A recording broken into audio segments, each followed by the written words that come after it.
ഹരേ കൃഷ്ണ. ഹരേ കൃഷ്ണ മാതാജി. ഹരേ കൃഷ്ണ മാതാജി. പ്രണാമ മാതാജി. ഹരേ കൃഷ്ണ. ഓം നമോ ഭഗവതേ വാസുദേവായ. ഓം നമോ ഭഗവതേ വാസുദേവായ. ഓം നമോ ഭഗവതേ വാസുദേവായ. നാരായണം നമസ്കൃത്യം നരം ചൈവ നരോത്തമം ദേവീം സരസ്വതീം വ്യാസം തതോ ജയമുദീരയേ. നഷ്ടപ്രായേഷ ഭദ്രേഷു നിത്യം ഭാഗവത സേവയാ. ഭഗവതുത്തമ ശ്ലോകേ ഭക്തിർഭവതി നൈഷ്ഠികേ. മൂകം കരോതി വാചാലം പങ്കും ലംഘയതേ ഗിരിം. യത്കൃപാതമഹം വന്ദേ ശ്രീഗുരും ദീനതാരിണം. ശ്രീചൈതന്യമീശ്വരം പരമാനന്ദമാധവം.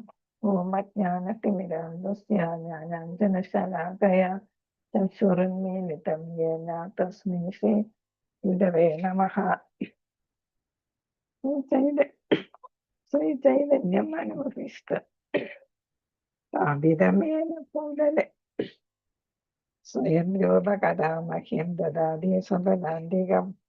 നമോ വിഷ്ണുപാദായ കൃഷ്ണപ്രേഷ്ഠായ ഭൂതലേ ശ്രീമതി ജയപതാക സ്വാമിനിധി നാമിനി നമാചാര്യപാദായ നിരാകൃതപ്രദായിനി ഗൗരകഥാമദായ നമസ്കാരിണി. ജയ ശ്രീകൃഷ്ണ ചൈതന്യ പ്രഭു നിത്യാനന്ദ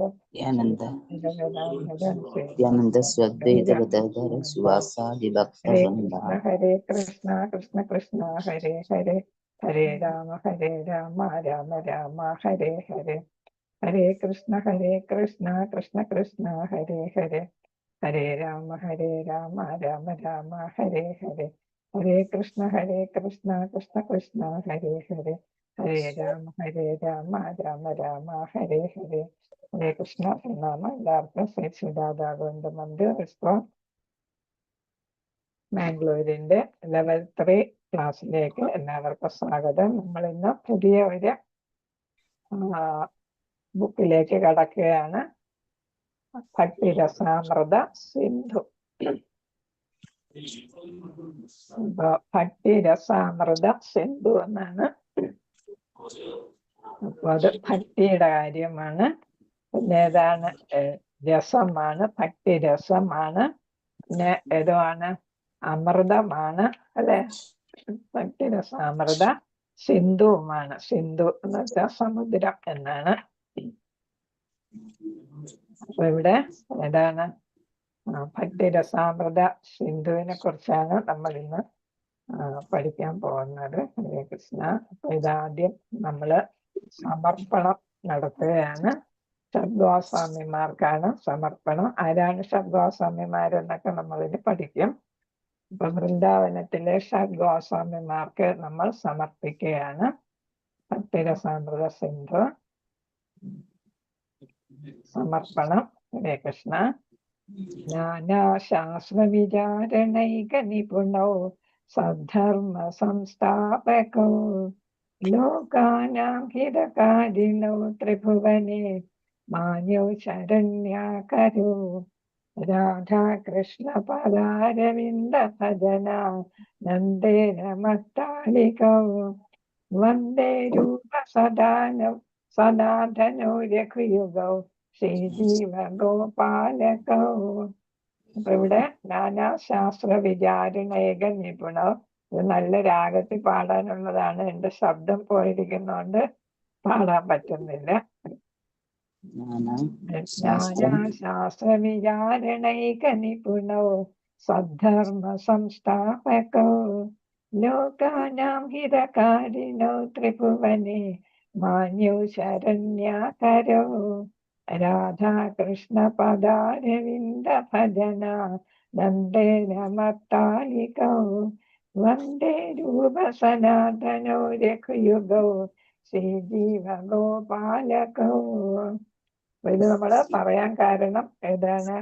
ഇതില് നമ്മള് പടമൊക്കെ കണ്ടിരിക്കും. ഷഡ്ഗോസ്വാമിമാരുടെ പടം, തലയെല്ലാം മുണ്ടനം ചെയ്ത്, അല്ലെ, ഒരു ഭിക്ഷാപാത്രമായിട്ടൊക്കെ നിൽക്കുന്ന ഒരു പടമാണ് ഇതില് ഗോസ്വാമിമാരുടെ പടം.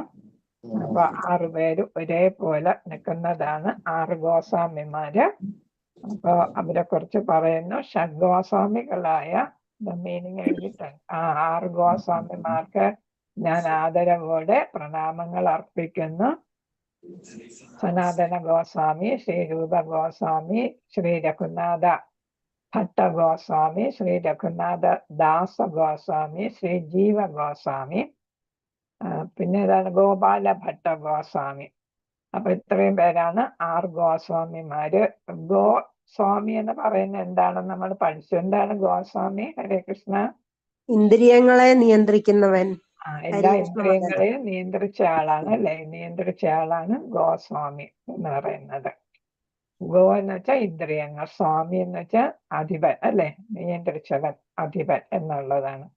അപ്പൊ എല്ലാ മനുഷ്യരുടെയും പ്രയോജനത്തിനായിട്ടാണ് അവരെന്തേത് തന്റെ അവരവരുടെ ജീവിതങ്ങൾ ഒഴിഞ്ഞു വെച്ചതാണ്. അപ്പോ അത് എല്ലാവരുടെയും പ്രയോജനത്തിന് വേണ്ടിയിട്ടാണ്. എല്ലാവർക്കും നന്മ വരാൻ, ബഹുജനഹിതായ ബഹുജന സുഖായ എന്ന് വെച്ചാൽ എല്ലാവരുടെയും വെൽഫെയർ നോക്കിയിട്ടാണ്. അപ്പൊ അവരുടെ ജീവിതം, ഇതെല്ലാം വലിയ കോടീശ്വരന്മാരൊക്കെ ആയിരുന്നവരാണ്. അതെല്ലാം ത്യജിച്ചിട്ട് ആരായിട്ട് വന്നത്? അഭിക്ഷാപാത്രവുമായിട്ട് അല്ലെ, മധുകരി സ്വീകരിക്കുന്ന ആളുകളായിട്ട് മാറിയതാണ്. രൂപ ഗോസ്വാമി, രഘുനാഥ ഗോസ്വാമി നമ്മൾ പഠിച്ചിട്ടുണ്ട്. ഏതാണ് നവാബിന്റെ അവിടെ ഫൈനാൻസിന്റെ ആളും സെക്രട്ടറി, ചീഫ് സെക്രട്ടറി ഒക്കെ ആയിരുന്നു. അവർ രണ്ടുപേരും ബ്രദേഴ്സ് ആണ് അല്ലെ? ഇത് അവരുടെ ഇളയ ബ്രദറിന്റെ മകനാണ് വല്ലഭ എന്ന് പറയുന്ന ഇളയ ബ്രദറിന്റെ മകനാണ് ശ്രീ ജീവ ഗോസ്വാമി എന്ന് പറയുന്ന ആള് ഗോസ്വാമി. അപ്പം എന്താണ് ഇവിടെ രണ്ടിടത്ത് ശ്രീജീവ ഗോസ്വാമി എഴുതിയിരിക്കുന്നെന്ന് തോന്നുന്നു. ഒന്ന് ഗോപാല ഭട്ട ഗോസ്വാമിയാണ് പേര്. ഒരാള് ഏതാണ് ഗോപാല ഭട്ട ഗോസ്വാമി എന്നാണ്. അപ്പൊ എല്ലാ മനുഷ്യരുടെയും പ്രയോജനത്തിനായി അവരുടെ ശാശ്വതമായ മതതത്വങ്ങൾ സ്ഥാപിക്കുക എന്ന ലക്ഷ്യത്തോടെയാണ് വെളിപ്പെട്ട എല്ലാ വേദഗ്രന്ഥങ്ങളും സൂക്ഷ്മമായി പഠിക്കുകയും അതിവിദഗ്ധരായ അവർ 3 ലോകങ്ങളിലും ബഹുമാനിക്കപ്പെടുന്നു. അപ്പൊ എല്ലാം പഠിച്ച് നമുക്ക് നമ്മളെ പോലുള്ള സാധാരണക്കാർക്ക് വേണ്ടിയിട്ട് ധാരാളം ഗ്രന്ഥങ്ങൾ അവർ രചിക്കേണ്ടത്. ഓരോരുത്തരും ധാരാളം ഗ്രന്ഥങ്ങൾ രചിച്ചു. അപ്പൊ അവര് 3 ലോകങ്ങളിലും അവരെ ബഹുമാനിക്കുന്നു എന്നാണ് പറയുന്നത്. അതിന് പ്രത്യേക ഒരു കാരണവുമുണ്ട്.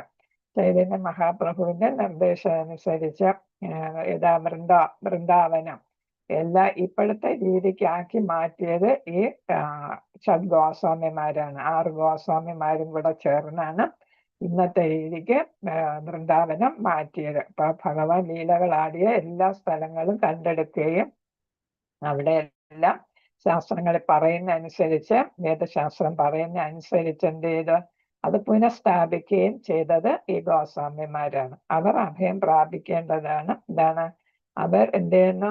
ഗോപികമാരുടെ മാനസിക അവസ്ഥയിലാണ് അവർ ലയിച്ചിരിക്കുന്നത്. എന്ന് വെച്ചാൽ കൃഷ്ണന്റെയും രാധയുടെയും അതീവ സ്നേഹസേവനത്തിലാണ് അവർ മുഴുകിയിരിക്കുന്നത്. അപ്പൊ രാധാകൃഷ്ണന്മാരുടെ സേവനം ചെയ്യാൻ വേണ്ടിയിട്ട് ജീവിതം മാറ്റിവെച്ചവരാണ് അവരല്ലേ? അപ്പൊ നമുക്ക് വേണ്ടിയിട്ട് പിന്നീടുള്ള തലമുറകൾക്കെല്ലാം വേണ്ടിയിട്ട് ഈ 6 ഗോസ്വാമിമാരാണ് പ്രവർത്തിച്ചത്.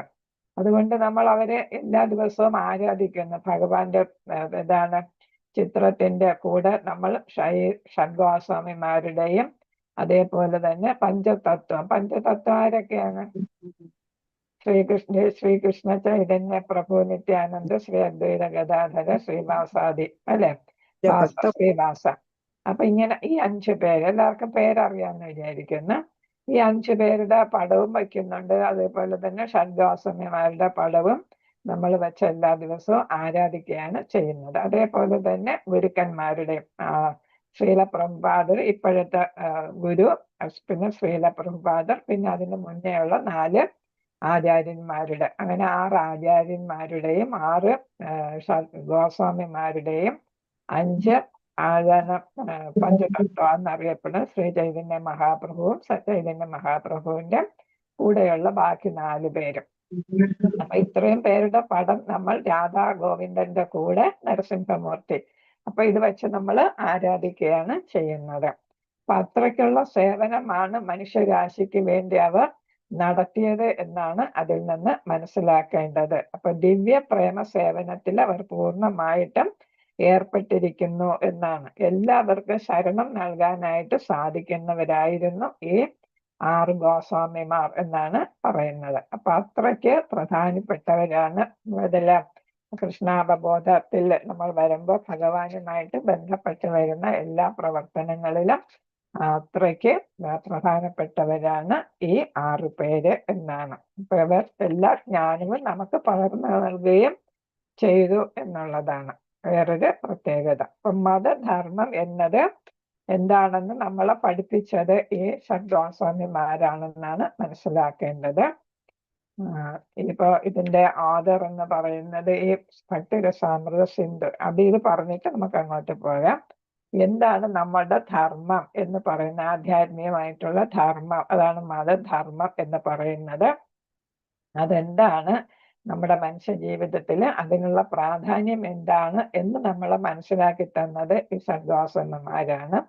അപ്പൊ നമ്മുടെ മനുഷ്യ ജീവിതത്തിന്റെ ലക്ഷ്യം മനസ്സിലാക്കി ആത്മജ്ഞാനത്തിലൂടെ ജനങ്ങളെ നയിക്കുന്നവരെയാണ് നമ്മൾ ആചാര്യന്മാരെന്ന് പറയുന്നത്. അപ്പൊ ശരിയായിട്ടുള്ള ആചാര്യന്മാരെന്ന് പറയുന്നത് ആരാണ്? ധർമ്മം മനസ്സിലാക്കി, അല്ലെ? മതങ്ങളുടെ ധർമ്മം, മതം എന്ന് വെച്ചാൽ നമ്മുടെ ഏതാണ് ഭഗവാന്റെ തത്വം എന്താണെന്ന് മനസ്സിലാക്കി അത് എല്ലാവരുടെ ജീവിതത്തിൽ നടപ്പാക്കാനായിട്ട് എല്ലാവരെയും സഹായിക്കുന്നവരാണ്. അങ്ങനെ നമ്മുടെ ജ്ഞാനം, ആത്മാവിനെ കുറിച്ചും ഭഗവാനെ കുറിച്ചുള്ള ആധ്യാത്മിക ജ്ഞാനം നേടാനായിട്ട് നമ്മളെ സഹായിക്കുന്നവരാണ് ആചാര്യന്മാർ എന്നാണ്. ഗോസ്വാമിമാരും സാധാരണ ജനങ്ങളെ ഈ ലക്ഷ്യത്തിലെത്തിക്കാൻ വേണ്ടി ഭഗവാന് നിർദ്ദേശിക്കപ്പെട്ട ശാസ്ത്രഗ്രന്ഥങ്ങൾ ലളിതമായി രചിക്കുകയുണ്ടായി. നമുക്കറിയാം വേദങ്ങൾ ഇതെല്ലാം നമുക്കൊന്നും മനസ്സിലാകുന്ന കാര്യങ്ങളല്ല, അല്ലെ? അപ്പൊ ആ കാര്യങ്ങളെല്ലാം വേദങ്ങളിലും ഉപനിഷത്തുക്കളിലും ഒക്കെ പറയുന്ന കാര്യങ്ങൾ നമുക്കറിയുന്ന രീതിക്ക് നമുക്ക് മനസ്സിലാകുന്ന ഭാഷയിൽ രചിക്കാനായിട്ട് അവർക്ക് സാധിച്ചു എന്നാണ്. ഇപ്പൊ 500 വർഷങ്ങൾക്ക് മുമ്പ് ചൈതന്യ മഹാപ്രഭുവിന്റെ കാലം 1486 മുതൽ 1534 വരെയാണ്, അല്ലെ? വെറും 48 വർഷമേ ചൈതന്യ മഹാപ്രഭു ഈ ഭൗതിക ലോകത്ത് ഉണ്ടായിരുന്നുള്ളൂ. ആ കാലഘട്ടം തന്നെയാണ്, ഒരേ കാലഘട്ടമാണ് ആരുടെ ഈ പഞ്ചതത്വം എന്ന് പറയുന്നത്. ബാക്കി 4 പേരും അതേപോലെ തന്നെ ഷഡ്ഗോസ്വാമിമാരുടെ ഘട്ടം എന്ന് പറയുന്നത്, ജീവിതഘട്ടം എന്ന് പറയുന്നത് ചൈതന്യ മഹാപ്രഭുവിന്റെ അതേ കാലഘട്ടമാണ്. എല്ലാവരും സമകാലികരായിരുന്നു, കോണ്ടംപററി ആളുകളായിരുന്നു. അപ്പൊ അതുകൊണ്ട് എന്താണ്, അന്നത്തെ ആളുകളും അപ്പൊ 500 എത്ര വർഷം വരുന്നു? ഇപ്പൊ 2025 അല്ലെ? അപ്പൊ 535 വർഷത്തിന് മുമ്പാണ്, അല്ലെ, ജനനം. അപ്പൊ 500 വർഷങ്ങൾക്ക് മുമ്പ് അവരുടെ പ്രവർത്തന ഘട്ടം എന്ന് പറയുമ്പം ആ ഘട്ടത്തിലെ ആളുകൾക്കും ഇതിനൊക്കെ താല്പര്യം ഉണ്ടായിരുന്നു എന്നാണ് പറയുന്നത്. അപ്പൊ അങ്ങനെ വരുമ്പോ 15-ാം നൂറ്റാണ്ടിലെ ജനങ്ങൾ ഒരു പുതിയ ഉണർവിന്റെ കാലഘട്ടമാണ്, അല്ലെ? നവോത്ഥാന കാലഘട്ടമാണ് 15-ാം നൂറ്റാണ്ട്. ആ കാലഘട്ടത്തിലാണ് ഈ ഭക്തി പ്രസ്ഥാനം ഉടലെടുക്കുന്നത്. അപ്പൊ ഭക്തിക്ക് കൂടുതൽ പ്രാധാന്യം ജനങ്ങൾ നൽകുകയുണ്ടായി എന്നാണ് മനസ്സിലാക്കേണ്ടത്. അപ്പൊ ഭഗവാന്റെ സേവനത്തിൽ താല്പര്യം ഉള്ളവരായിരുന്നു അന്നത്തെ ആളുകൾ. അതുകൊണ്ട് എന്ത് ചെയ്തു, അവർ ഷഡ്ഗോസ്വാമിമാരും അതേപോലെ തന്നെ പഞ്ചതത്വത്തിലെ ആചാര്യന്മാരും പറഞ്ഞ കാര്യങ്ങളെല്ലാം അതേപോലെ പാലിക്കാൻ തയ്യാറായി എന്നാണ്. അപ്പൊ രൂപ ഗോസ്വാമിയാണ് ഇതില് പ്രധാനിയായിട്ട് വരുന്ന ഷഡ്ഗോസ്വാമിമാരില് പ്രധാനിയായിട്ട് വരുന്നത് രൂപ ഗോസ്വാമിയാണ്. അദ്ദേഹത്തിന്റെ കാലത ഇവിടെ കൊടുത്തിട്ടുണ്ട്. ഏതാണ്? 1489. ചൈതന്യ മഹാപ്രഭു ജനിച്ചത് എപ്പോഴായിരുന്നു? 86-ലാണ്, അല്ലെ? അപ്പൊ 3 വർഷം കഴിഞ്ഞപ്പോ ആര് ജനിച്ചു? ശ്രീല രൂപ ഗോസ്വാമി ജനിച്ചു. അപ്പൊ 3 വർഷത്തിന്റെ വ്യത്യാസമേ ഉള്ളൂ. അപ്പൊ ബ്രാഹ്മൺ സാരസ്വത ഫാമിലിയിലാണ് ജനിച്ചത്. സാരസ്വത എന്നാണ് ഇവിടെ ചിലപ്പോൾ സ്പെല്ലിംഗ് മിസ്റ്റേക്കുകളൊക്കെ വരും. സാരസ്വത കുടുംബത്തിലാണ്, ബ്രാഹ്മണ കുടുംബത്തിലാണ് ജനിച്ചത്. അദ്ദേഹം ആരായിരുന്നു? Chief secretary to Nawab Hussain Shah. Bengal ഭരിച്ചിരുന്ന നവാബിന്റെ ചീഫ് സെക്രട്ടറി ആയിരുന്നു. മറ്റേതാരാണ്? സനാതന ഗോസ്വാമി ബ്രദറാണ്, മൂത്ത ബ്രദറാണ്. ആ ബ്രദർ ആരായിരുന്നു? ഫൈനാൻസ് മിനിസ്റ്റർ ആയിരുന്നു. അപ്പൊ ഇതാണ് ചൈതന്യ മഹാപ്രഭുവുമായിട്ട് ഇത് നമ്മൾ മുമ്പ് കണ്ടതാണ്, അല്ലെ? ചൈതന്യ മഹാപ്രഭുവുമായിട്ട് രാമകേളി എന്ന് പറയുന്ന സ്ഥലത്ത് വെച്ചാണ് ആദ്യം കണ്ടുമുട്ടിയത്. രണ്ടാമതാണ് പ്രയാഗിൽ വെച്ച് കണ്ടുമുട്ടിയത്. പ്രയാഗിൽ വെച്ചാണ് 10 ദിവസം നീണ്ട ക്ലാസ് എടുക്കുകയുണ്ടായി ചൈതന്യ മഹാപ്രഭു രൂപ ഗോസ്വാമിക്ക്. 10 ദിവസം നീണ്ട ക്ലാസ്. അപ്പൊ നമ്മളിവിടെ ഭട്ടാചാര്യർ 7 ദിവസം ക്ലാസ് എടുത്തെന്ന് പറഞ്ഞില്ല, അതേപോലെ ഇവിടെ 10 ദിവസത്തെ ക്ലാസ് ആണ് എടുക്കുകയുണ്ടായത്. അപ്പൊ അദ്ദേഹം എന്നിട്ട് എന്താണ് ഈ 10 ദിവസം കേട്ട കാര്യങ്ങളാണ് ഒരു ബുക്കായിട്ട് മാറ്റിയത്, ഗ്രന്ഥമായിട്ട് മാറ്റിയത്. അപ്പൊ ആ ഗ്രന്ഥത്തിന്റെ പേരാണ് ഭക്തിരസാമൃത സിന്ധു എന്ന. രസങ്ങളുടെ എന്നാണ്, രസങ്ങളുടെ സാഗരം, സമുദ്രം എന്നാണ്. സിന്ധു എന്ന് വെച്ചാൽ സാഗരം, സമുദ്രം. രസങ്ങളുടെ ഏത് രസം? ഭക്തിരസത്തിന്റെ അല്ലെ. ഭക്തിരസത്തിന്റെ സമുദ്രമാണ്. അത് അമൃത തുല്യമാണ്. അമൃതം എന്ന് പറഞ്ഞാല് എന്താണ്? അത് നാശമില്ലാത്തതാണ് അല്ലെ. ഭക്തിക്ക് ഒരു കാലഘട്ടത്തിലും നാശം വരുന്നില്ല. തുടങ്ങിയാൽ നമുക്ക് അത് തന്നെ അറിയാം. നമ്മൾ ഭക്തിയില് എത്തിക്കഴിഞ്ഞപ്പോ നമ്മൾ പിന്നെ അങ്ങോട്ട് തിരിച്ചു പോക്കില്ല അല്ലെ. അപ്പൊ അത് എന്ത് ചെയ്യുന്നു? വളർന്ന് വളർന്ന് വളർന്ന് എന്തായിട്ട് മാറുന്നു? ഒരു സാഗര തുല്യമായിട്ട് മാറുന്നു. അപ്പൊ ഇദ്ദേഹം ഏതാണ്? ഭക്തിയുടെ ആചാര്യനായതുകൊണ്ട് ഭക്തി എന്ന് പറയുന്ന രസത്തിന്റെ, രസം എന്ന് വെച്ചാൽ രുചി അല്ലെ. ഭക്തി എന്ന് പറയുന്ന രസത്തിന്റെ, ഭക്തിയുടെ രുചി പിടിച്ചു എന്ന് നമ്മൾ പറയത്തില്ല. ഏതെങ്കിലും ഇഷ്ടപ്പെട്ടാ പറയാം അതിന്റെ രുചി പിടിച്ചു എന്ന് പറയല്ലേ. അപ്പൊ ഇവിടെ ഏതാ കിട്ടുന്നത്? ഭക്തിയുടെ രുചിയാണ് ഇവിടെ ആർക്ക് കിട്ടിയിരിക്കുന്നത്? രൂപ ഗോസ്വാമിക്ക് കിട്ടിയിരിക്കുന്നത്. അതാണ് അദ്ദേഹം എല്ലാവർക്കും പകർന്നു കൊടുക്കാൻ വേണ്ടിയിട്ട് ആചാര്യനിൽ നിന്ന്, ചൈതന്യ മഹാപ്രഭുവിൽ നിന്ന് കേട്ട തത്വങ്ങളും നിർദ്ദേശങ്ങളും ഒക്കെ അനുസരിച്ചും, പിന്നെ അതേപോലെ തന്നെ പത്മപുരാണം, ഭഗവത്ഗീത, ഭാഗവതം, ഒരുപാട് പുരാണങ്ങളും ഉപനിഷത്തുക്കളും എല്ലാം അദ്ദേഹം എന്ത് ചെയ്തിട്ടുണ്ട്? പഠന വിധേയമാക്കിയിട്ടാണ് ഈ ഗ്രന്ഥം രചിക്കുന്നത്. ധാരാളം ശാസ്ത്ര ഗ്രന്ഥങ്ങളെ അടിസ്ഥാനമാക്കി അതിനെല്ലാം പഠനം നടത്തിയിട്ട് അദ്ദേഹം ചൈതന്യ മഹാപ്രഭുവിന്റെ തത്വങ്ങൾ അതിനെ സപ്പോർട്ട് ചെയ്യുന്നതൊക്കെയാണ് അദ്ദേഹം ഭഗവത്ഗീത, ഭാഗവതം, പത്മപുരാണം തുടങ്ങിയ പുരാണങ്ങൾ, നാരദീയ പുരാണം, അങ്ങനെ പഞ്ചരാത്ര പുരാണം, നാരദീയ പഞ്ചരാത്രം, അങ്ങനെ ഒരുപാട് ഗ്രന്ഥങ്ങൾ അദ്ദേഹം എന്ത് ചെയ്തു? പഠിച്ചു. അതിൽ നിന്നൊക്കെ അല്ല അദ്ദേഹം എന്താ ചെയ്തത്? ഈ പറയുന്ന തത്വങ്ങൾക്കെല്ലാം എന്ത് ചെയ്യുന്നു? അതിനെ വിശകലനം അല്ലെങ്കിൽ അതിനെ സപ്പോർട്ട് ചെയ്യുന്ന കാര്യങ്ങളാണ്, കോട്ടിങ്സ് ആണ് അദ്ദേഹം ഈ ഗ്രന്ഥങ്ങളിൽ നിന്നെല്ലാം എടുത്ത് സമർപ്പിക്കുന്നതിന് വേണ്ടിയിട്ട്. അതുകൊണ്ട് അദ്ദേഹത്തെ അങ്ങനെ ഭക്തിയുടെ ആചാര്യനായ രസ ആചാര്യൻ എന്നാണ് അദ്ദേഹത്തെ അറിയുന്നത്. ഭക്തിരസത്തിന്റെ ആചാര്യൻ, അതാണ് രസ ആചാര്യൻ എന്നിവിടെ കൊടുത്തിരിക്കുന്നത്. അദ്ദേഹം ആരാധിച്ചിരുന്നത് ഗോവിന്ദൻ അല്ലെ. നമ്മുടെ ഭഗവാൻ കൃഷ്ണന്റെ വേറൊരു പേരാണ് ഗോവിന്ദൻ അല്ലെ. അപ്പൊ ഗോവിന്ദനെയാണ് അദ്ദേഹം ആരാധിച്ചിരുന്നത്. അദ്ദേഹത്തിന്റെ മറ്റു കൃതികൾ ഉപദേശാമൃതം നമ്മൾ പഠിച്ചതാണ്. ഇതൊക്കെ 2-3 കൃതികളെ പേര് എഴുതിയിട്ടുള്ളൂ. ഒരുപാട് കൃതികളാണ് അദ്ദേഹം എഴുതിയിട്ടുള്ളത്. അതിന്റെ പേരുകൾ വേണമെങ്കിൽ പറഞ്ഞുതരാം, നോട്ട് ചെയ്തിട്ടുണ്ട് ഞാൻ.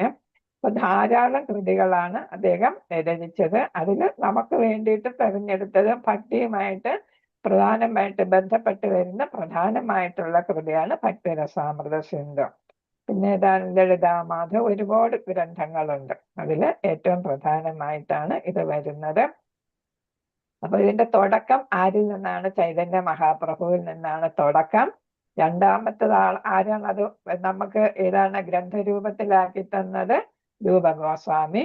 അപ്പൊ രൂപ ഗോസ്വാമി രചിച്ച ശ്ലോകങ്ങളെ എന്ത് ചെയ്തു? അതിന് കൂടുതലായിട്ട് നമുക്ക് കുറച്ചും കൂടെ ലളിതമാക്കി തന്നതായിരുന്നു ആര്? ശ്രീല പ്രഭുപാദ. അപ്പൊ അദ്ദേഹം ഏതാണ് ഈ പറഞ്ഞ കാര്യങ്ങളെ എല്ലാം കൂടുതൽ ലഘുവാക്കി തരികയായിരുന്നു ശ്രീല പ്രഭുപാദർ ചെയ്തത്. നമുക്ക് മനസ്സിലാകുന്ന തരത്തിൽ ഇതിനെ മാറ്റി തന്നതായിരുന്നു ശ്രീല പ്രഭുപാദർ. അപ്പൊ നമ്മളിപ്പോ പഠിക്കുന്നത് ശ്രീല പ്രഭുപാദരുടെ കൃതിയാണ് ഭക്തിരസാമൃത സിന്ധു എന്ന് പറഞ്ഞിട്ട് നമ്മളിപ്പോ പഠിക്കുന്നത് ശ്രീല പ്രഭുപാദരുടെ കൃതിയാണ്.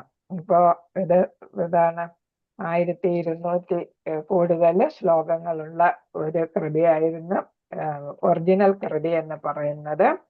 അതിനെയാണ് 1000 അല്ല 2129 ശ്ലോകങ്ങളാണ് ഇതിലുള്ളത്. 2129 ശ്ലോകങ്ങളാണ് ഇതിലുള്ളത്. അത് കുറച്ച് അദ്ദേഹം തനിയെ രചിച്ചു രൂപഗോസ്വാമി, ബാക്കിയെല്ലാം എന്ത് ചെയ്തു മറ്റു കൃതികളിൽ നിന്നും കോട്ടിങ് ഒക്കെ ആയിട്ട് എടുത്തിട്ടുള്ളതാണ്. അപ്പൊ ഇത് വളരെ ചിട്ടയോടാണ് എടുത്തത്. അപ്പൊ 3 പേരിൽ കൂടെയാണ് നമ്മൾ ഇത് പഠിക്കുന്നത്. ഒന്ന് ഒറിജിനൽ ആയിട്ട് ചൈതന്യ മഹാപ്രഭുവിൻ്റെതാണ് തത്വങ്ങള്. ആ തത്വങ്ങൾ രൂപഗോസ്വാമി ഭക്തിരസാമൃത സിന്ധു എന്നുള്ള ഗ്രന്ഥമാക്കി. ആ ഗ്രന്ഥം നമുക്ക് കൂടുതൽ ലളിതമാക്കി ആര് തരുന്നു? ശ്രീല ഭക്തിവേദാന്ത സ്വാമി പ്രഭുപാദ. അപ്പൊ നമ്മളിപ്പോ പഠിക്കുന്ന ഈ ഭക്തിരസാമൃത സിന്ധു എന്ന് പറയുന്ന ഗ്രന്ഥം ആരുടേതാണ്? ഹരേ കൃഷ്ണ. ഈ ബുക്ക് ആരുടേതാണ്? ശ്രീല ഭക്തിവേദാന്ത പ്രഭുപാദരുടെ. ഇപ്പൊ നമ്മൾ പഠിക്കുന്നത് ശ്രീല ഭക്തിവേദാന്ത പ്രഭുപാദരുടെ സ്വാമി അല്ലെ, അദ്ദേഹത്തിന്റെ ബുക്കാണ് നമ്മൾ ഇപ്പൊ പഠിക്കുന്നത്. അപ്പൊ ഇത് ഏതാണ്? ഭക്തിരസാമൃത സിന്ധു.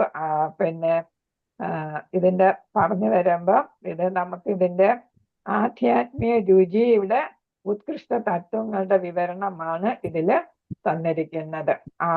ആധ്യാത്മിക രുചിയുടെ ഏറ്റവും ഉന്നതമായിട്ടുള്ള തത്വങ്ങളാണ്, വിവരണങ്ങളാണ് ഇത് തന്നിരിക്കുന്നത്. അതെങ്ങനെ നമ്മൾ ഭക്തി ചെയ്യണം എന്നുള്ളത് സൂക്ഷ്മ വശങ്ങൾ വരെ നമുക്ക് പറഞ്ഞു തന്നിട്ടുണ്ടെന്നാണ്. വളരെ മൈന്യൂട്ടായിട്ടുള്ള, നമ്മൾ ഒട്ടും ശ്രദ്ധിക്കാതെ പോകുന്ന കാര്യം നമ്മൾ അങ്ങോട്ട് പഠിച്ചു പോകുമ്പോൾ നമുക്ക് മനസ്സിലാകും. ഇതൊക്കെ ഉണ്ടോ ഇതില് എന്നുള്ള ഒരു സംശയം ഭക്തിയില്, അല്ലെങ്കിൽ നമ്മൾ ക്ഷേത്രത്തിൽ ആരാധന നടത്താൻ പോകുമ്പോ, ക്ഷേത്രത്തിൽ നമ്മൾ തൊഴാൻ പോകുമ്പോ ഇതൊക്കെ ശ്രദ്ധിക്കണോ എന്നൊക്കെ നമുക്ക് തോന്നും. അത്രയ്ക്ക് ചെറിയ ചെറിയ കാര്യങ്ങൾ വളരെ വിശദമായിട്ട് പറഞ്ഞു തന്നിട്ടുണ്ട്. അപ്പൊ ഭക്തിയുടെ എല്ലാ തത്വങ്ങളും, അടിസ്ഥാന തത്വങ്ങളും, പിന്നെ എങ്ങനെ അത് ഭക്തി പരിശീലിക്കണം എന്നും പറഞ്ഞു തന്നിട്ടുണ്ട്.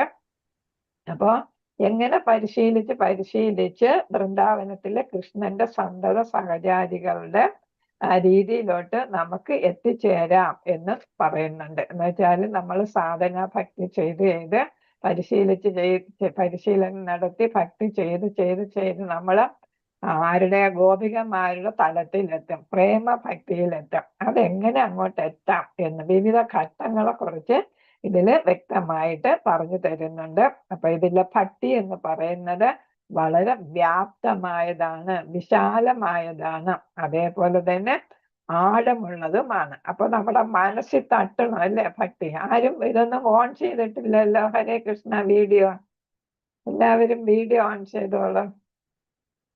ഹരേ കൃഷ്ണ. വീഡിയോ ഓൺ ചെയ്യാം. അപ്പൊ ഞാൻ എൻ്റെ പടം തന്നെ കണ്ടുകൊണ്ടിരിക്കേണ്ടി വരുന്നു. ഹരേ കൃഷ്ണ. അപ്പൊ എന്താണ് ഇത്? വിശാലമായിട്ടുള്ളതാണ് ഭക്തി, അതേപോലെ തന്നെ അഗാധമായിട്ടുള്ളതുമാണ്. വിശാലവും അഗാധവുമായിട്ടുള്ളതാണ് ഭക്തി. അപ്പം വളരെ വ്യാപ്തവുമുണ്ട്, അതേസമയം ഡെപ്തും ഉണ്ട് അല്ലേ. ശരിക്കും ഡെപ്ത് ഉണ്ടെങ്കിൽ നമുക്ക് എന്ത് ചെയ്യാൻ പറ്റുമോ? ഭഗവാനെ പ്രാപിക്കാൻ പറ്റും അല്ലേ. ഭക്തി ഉള്ളി തട്ടി വേണം അല്ലേ. അതാണ് ഡെപ്ത് എന്ന് പറയുന്നത്. ഉള്ളി തട്ടി വേണം അത്. അപ്പൊ അങ്ങനത്തെ ഭക്തിയാണ് നമ്മൾ സാഗരം അല്ലെങ്കിൽ സമുദ്രം എന്ന് പറയുന്നത്. അത്രത്തോളം ഭക്തി ഉണ്ടാകുമ്പോൾ അത് സമുദ്രം പോലെ ആവും. സമുദ്രം ഇങ്ങനെ പരന്നു കിടക്കുന്ന അതേപോലെ അതിന് താഴ്ചയുണ്ടല്ലേ. അതേപോലെയാണ് നമ്മുടെ ഭക്തി. പരന്ന ഭക്തി ആയിരിക്കണം, അതേ സമയം എന്തുകൊണ്ടായിരിക്കണം? നമ്മുടെ മനസ്സിൽ താഴ്ന്നിറങ്ങിയതും ആയിരിക്കണം എന്നാണ്. അങ്ങനത്തെ ഭക്തിയാണ് അമൃത തുല്യമായത് എന്ന് വെച്ചാൽ ശാശ്വതമായത്. അതുകൊണ്ടാണ് ഇതിനെ ഭക്തി രസ അമൃത സിന്ധു എന്ന് പറയണം. രസം എന്നാണ് പറയുന്നത്. ഇതൊരു ജ്യൂസ് ആണ്. ജ്യൂസ് എന്ന് പറയുമ്പോൾ പാനം ചെയ്യാൻ പറ്റുന്നതാണ്, രുചിയുള്ളതാണ് അല്ലെ. ഭക്തി എന്ന് പറയുന്നത് ജ്യൂസ് പോലെ രുചിയുള്ളതാണ്. അത് നമ്മൾ ഉപയോഗിച്ച് കഴിഞ്ഞാൽ പിന്നെ അത് എന്താണ് എപ്പോഴും വേണമെന്ന് തോന്നും. നമുക്ക് ജ്യൂസ് അറിയാമല്ലോ, നല്ല രുചിയുള്ളത് കുടിച്ചു കഴിയുമ്പോൾ നമുക്ക് വീണ്ടും വേണമെന്ന് തോന്നും. അതേപോലെയാണ്. അപ്പൊ ഇതിന്റെ ഒരു പ്രത്യേക, ഇത് അമൃതമാണ്, അമൃതിന് തുല്യമാണ് എന്ന് വെച്ചാൽ എന്താണ്? അത് ശാശ്വതമായതാണ്. അപ്പൊ ആ ഭക്തി കൊണ്ട് നമുക്ക് ഭഗവാനെ പ്രാപിക്കാനായിട്ട് സാധിക്കും. ഇതിന് പ്രഭുപാദർ പറയുന്നത് ലോ ബുക്ക് ഓഫ് ഭക്തി എന്നാണ്. ലോ എന്നാണ്, നിയമ ബുക്കാണെന്നാണ്. എന്ന് വെച്ചാൽ എങ്ങനെ ഭക്തിയെ വികസിപ്പിച്ചെടുക്കണം, എടുത്തെടുത്ത് നമ്മൾ പ്രേമഭക്തിയിലെത്തണം. നമ്മളെ പോലെ ഒരു സാധാരണ ഭക്തനായി തുടങ്ങി ആ ഭക്തി എങ്ങനെ വികസിപ്പിച്ച് രാധയുടെയും ഗോപികന്മാരുടെയും ഭക്തിയുടെ തലത്തിലേക്ക് എത്തിക്കാം എന്ന് വിശദമായിട്ടിത് പറഞ്ഞു തരികയാണ് ഇതില് ചെയ്യുന്നത്. അപ്പൊ അതാണ് ഇവിടെ എങ്ങനെ ചെയ്യണം എന്നുള്ളത്. ഇപ്പൊ ഭക്തി ഉപാസനയാണ്, പ്രേമമാണ്. അത് നമുക്ക് എങ്ങനെ പ്രകടിപ്പിക്കാം? പ്രേമത്തിലൂടെയാണ്, സേവനത്തിലൂടെയാണ് നമ്മൾ ആ പ്രേമം പ്രകടിപ്പിക്കുന്നത്. സേവനമാണ്. അപ്പൊ സേവനത്തിലൂടെ നമ്മൾ എന്ത് ചെയ്യുന്നു? ഇത് പ്രകടിപ്പിക്കുന്നു. നാം ഒരാള് ഭക്തൻ, അതേസമയം ആ ആളിന്റെ ഉള്ളിൽ ആരാ നിലകൊള്ളുന്നത്? ഭഗവാന്റെ അംശമാണ് നിലകൊള്ളുന്നത്, അല്ലെ? അപ്പൊ ആ അംശം എന്ത് ചെയ്യുന്നു? ആത്മാവ് ഭഗവാന് സേവനത്തിലൂടെ പ്രാപിക്കുമ്പോൾ ഭഗവാൻ തൃപ്തിപ്പെടുന്നു. അങ്ങനെ തൃപ്തിപ്പെടുമ്പോൾ നമ്മൾ മറ്റുള്ളവരെയും സേവിക്കുന്നതിന് തുല്യമാകും. കാരണം എന്താണ്? എല്ലാവരും ഭഗവാന്റെ അംശമാണ്. അപ്പൊ ഒരു അംശം ഭഗവാനെ പ്രീതിപ്പെടുത്തുന്ന സ്ഥലത്തിൽ സേവനം ചെയ്യുമ്പോൾ ഭഗവാൻ തൃപ്തനാകുമ്പോൾ അത് നമ്മൾ ആർക്കും സേവനം ചെയ്തതിന് തുല്യമാകും, മറ്റ് ആത്മാക്കൾക്കും സേവനം ചെയ്തതിന് തുല്യമാകും എന്നാണ് ഇവിടെ പറയുന്നത്. അപ്പൊ അങ്ങനത്തെ രുചി നമുക്ക് ഉണ്ടാകണം. അത് മൃദുലമായിട്ടുള്ള രുചിയാണ്, മൃദുലമായിട്ടുള്ള ഭക്തിയാണ്. അതാണ് നമ്മൾ വികസിപ്പിച്ചെടുക്കണമെന്ന് രൂപഗോസ്വാമി നമ്മളോട് ആവശ്യപ്പെടുന്നത്. ഹരേ കൃഷ്ണ. നമുക്ക് ഈ ഭഗവാന് ഈ രസം ഏത് രസം, എത്ര തരത്തിലുണ്ട് ഈ രസം? നമ്മൾ പഠിച്ചിട്ടുണ്ട് രസം. ഈ രസം നമുക്ക് അത് കഴിഞ്ഞിട്ട് ഇതിനെ പറയാം. എത്ര രസമുണ്ട് നമുക്ക്? ശാന്തം, ദാസ്യം, സഖ്യം, 12 രസങ്ങൾ. വാത്സല്യം, മാധുര്യം, ഹാസ്യം, കരുണ, ഭയാനകം, വീര്യം, കരുണം, അപ്പൊ 12 രസങ്ങളുണ്ടല്ലേ? അപ്പൊ ഇത് രസാന്ന് പറഞ്ഞല്ലേ? ഭക്തി രസാമൃത സിന്ധു എന്ന് പറഞ്ഞല്ലേ? ഈ ഭക്തി ഒരു രസമാണല്ലേ? ആ രസം ഏതൊക്കെ തരത്തിലാകാം? ഈ 12 തരത്തിലും നമുക്ക്, അതിൽ ഏത് തരത്തിൽ വേണമെങ്കിലും നമുക്ക് ചെയ്യാം എന്നാണ്. ഈ 12 രസവും ആസ്വദിക്കുന്നുണ്ട്? ഭഗവാൻ ആസ്വദിക്കുന്നുണ്ട്. ഈ 12 രസവും ഭഗവാൻ ആസ്വദിക്കാം. അപ്പൊ നമുക്ക് ഇതിൽ ഏത് രസം വേണമെങ്കിലും ഏതാണ് തെരഞ്ഞെടുത്ത് അതിലൂടെ നമുക്ക് ഭക്തി ചെയ്യാം. ഇപ്പൊ ഒരാളിന് ശാന്തരസത്തിലാണ് ഭഗവാന് ഭക്തി ചെയ്യേണ്ടതെന്ന് വെച്ചാൽ ആ രസം എന്ത് ചെയ്യാം? സെലക്ട് ചെയ്യാം. അതേസമയം വാത്സല്യമാണ് വേണ്ടത് എങ്കിൽ ആ വാത്സല്യ രസത്തിൽ ഭഗവാന് നമുക്ക് ഭക്തി ചെയ്യാം. ഭക്തി എന്ന് പറയുമ്പോൾ സേവനം കൂടെയാണ് ഉദ്ദേശിക്കുന്നത്. ഭക്തി നമ്മൾ വെറുതെ ഭക്തി ഉണ്ടെന്ന് പറഞ്ഞാൽ പോലെ, അല്ലെ? അപ്പൊ ഭഗവാൻ നമ്മള് സേവനം ചെയ്യണം. അപ്പൊ ആ സേവനത്തിലൂടെയാണ് നമ്മൾ ഭക്തി പ്രകടിപ്പിക്കുന്നത്, അല്ലെ? പ്രകടിപ്പിക്കുന്ന ഒരു മാധ്യമമാണ് സേവനം എന്ന് പറയുന്നത്. ഭക്തി പ്രകടിപ്പിക്കുന്ന ഏതിലൂടെയാണ്? സേവനത്തിലൂടെയാണ്. അപ്പൊ ആ സേവനം നമ്മള് ഏത് ആ രസത്തിൽ നമ്മൾ ചെയ്യുക. ആ ഗോപികമാരെ പോലെ ഓഫ് ചെയ്ത് വെച്ചോളും സംസാരിക്കുന്നവര്. ഗോപികമാരെ പോലെ മാധുര്യ രസത്തിലാകാം. ഹരേ കൃഷ്ണ. മാധുര്യ രസത്തിലാകാം. പിന്നെ ഏതാണ്? യശോദ നന്ദനെ പോലെ വാത്സല്യ രസത്തിലാകാം. ഗോപന്മാരെ പോലെ സാഖ്യരസത്തിലാകാം. വൃഷ്ണി വംശജരെ പോലെ ദാസ്യഭാവത്തിലാകാം. യോഗികളെ പോലെ ശാന്തരൂപത്തിലാകാം. പിന്നെ രാധാകൃഷ്ണ ലീല ഹാസ്യ രൂപത്തിലാണ്. ഭീബത്സം, വിരാട് രൂപം ഭീബത്സമായിരുന്നു, അല്ലെ? അർജുനൻ കണ്ടത് വിരാട് രൂപം. ഭീബത്സ രൂപത്തിലാകാം. അതേപോലെ തന്നെ ചില രാജാക്കന്മാരുണ്ട്, കംസൻ, രാവണൻ പോലെയുള്ളവര്. അവരൊക്കെ എന്താണ്? രൗദ്ര രൂപത്തിലായിരുന്നു, അല്ലെ? എപ്പോഴും ഏതാണ്? കൃഷ്ണനെ രാമനെയൊക്കെ ശത്രുവായിട്ട് കണ്ടവരാണ്, അല്ലെ? രൗദ്ര രൂപത്തിലുള്ള രാജാക്കന്മാരെ പോലെ ആകാം. പിന്നെ ഏതാണ്? ശത്രുക്കളായിട്ടുള്ള, പിന്നെ ഒട്ടും ഏതാണ്? അശുദ്ധരല്ലാത്ത അതായിട്ടാകാം. പിന്നെ ഏതാണ്? അത്ഭുത രൂപത്തിൽ വിസ്മയം. കൃഷ്ണനെ കണ്ടപ്പം മധുരയെ പോയപ്പം, അല്ലെ? ക്രൂരം കൂട്ടിക്കൊണ്ടുപോയപ്പോ എല്ലാവരും അതിശയത്തിൽ ഇങ്ങനെ നോക്കി നിൽക്കുകയായിരുന്നു. ഇത്രയും സുന്ദരനായിട്ടുള്ള, ആകർഷകനായിട്ടുള്ള യുവാവായില്ല, 12 വയസ്സ് തികഞ്ഞിട്ടില്ല. അപ്പൊ ഇത് ആരാണ് എന്ന് നോക്കി നിൽക്കുകയായിരുന്നു, അത്രയും വിസ്മയത്തില്. അപ്പൊ അതാണ് അത്ഭുതം എന്ന് പറയുന്നത്. പിന്നെ ഭയാനകം, മരണരൂപമാണ് ഭയാനക രൂപം എന്ന് പറയുന്നത്. പിന്നെ ഇതാ കരുണ രൂപം, കരുണ അഭിമന്യു, സുഭദ്രയുടെ മകൻ അഭിമന്യു മരിച്ചപ്പോ എന്താണ്, സുഭദ്രയുടെ ദുഃഖം കണ്ടപ്പോ കാരുണ്യം തോന്നി അല്ലെ. അതേപോലെ തന്നെ ഏതാണ് മല്ലന്മാരുമായിട്ട് ഏറ്റുമുട്ടിയപ്പോ, അല്ലെങ്കിൽ ഭീഷ്മ പിതാമഹന്മായിട്ട് യുദ്ധം ചെയ്തപ്പോ ഒക്കെ വീരരസമായിരുന്നു. അപ്പൊ ഇങ്ങനെ 12 രസമുണ്ട്. ഇത് ഏത് രസത്തിലാണെങ്കിലും ഭഗവാൻ എന്ത് ചെയ്യും, ആസ്വദിക്കും എന്നുള്ളതാണ്. അപ്പൊ പൂർണ്ണമായിട്ട് ആസ്വദിക്കും. ഈ 12 രസത്തില് ഏത് രസത്തില് പോയാലും ആസ്വാദനം ഉണ്ട്. അപ്പൊ നമുക്ക് ഏത് രസം വേണമെങ്കിലും നമുക്ക് ചൂസ് ചെയ്യാം എന്നാണ് പറയുന്നത്. ഇത് നമ്മൾ എന്താണ്, ചൈതന്യ മഹാപ്രഭുവിന്റെ ഹൃദയ അഭിലാഷം നിറവേറ്റിയ ദൗത്യം ആരാണ് ഏറ്റെടുത്തത്? രൂപ ഗോസ്വാമി ഏറ്റെടുത്തു അല്ലേ. അപ്പൊ അദ്ദേഹം അങ്ങനെയാണ് ഏത് രചിച്ചത്, ഭക്തിരസാമൃത സിന്ധു രചിച്ചതും ഇല്ല.